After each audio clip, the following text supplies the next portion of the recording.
Hi Scrummy bakers and welcome back. Today I'm going to show you how to make traditional Irish white soda bread. This bread was made in every house in Ireland back in the day because it was made from a few cupboard staples which every household had. It doesn't need yeast, so it's quick, easy and cheap to make a really delicious bread. Okay, let's make traditional Irish soda bread. We're starting with all-purpose flour, or plain flour as we call it here in Ireland. Pour it into a bowl and into this add salt and baking soda.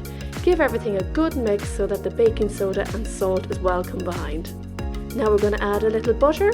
Rub into the flour mixture with your fingertips. If the butter is at room temperature, it's easier to rub in.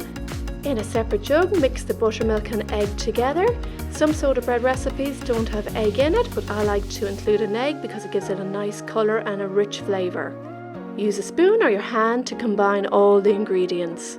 Turn out onto a floured surface and gently bring the dough together into a round shape about 8 inches by 8 inches.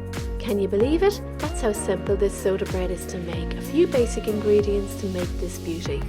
Place on a lightly greased baking sheet, or you can use parchment paper either, and using a sharp knife score the bread with a deep cross on top.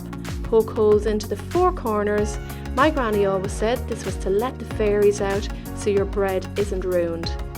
Perfect, now you can glaze the bread with the leftover buttermilk mixture, and when it's baked it will give it a really nice colour. Bake at 200 degrees Celsius, 400 degrees Fahrenheit for about 45 minutes. When it's baked, remove from the oven, you can see the cross in it and it's a lovely golden colour on top. Let your bread cool before you cut it.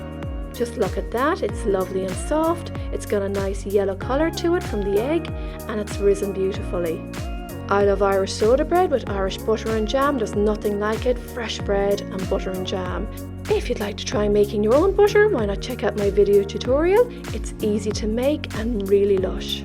I love these recipes as I have great memories of my granny and my mum making this bread when I was small and us all enjoying it with just simple butter and jam. I hope you try out this recipe and please let me know how you get on. Thanks for watching. Happy baking everyone.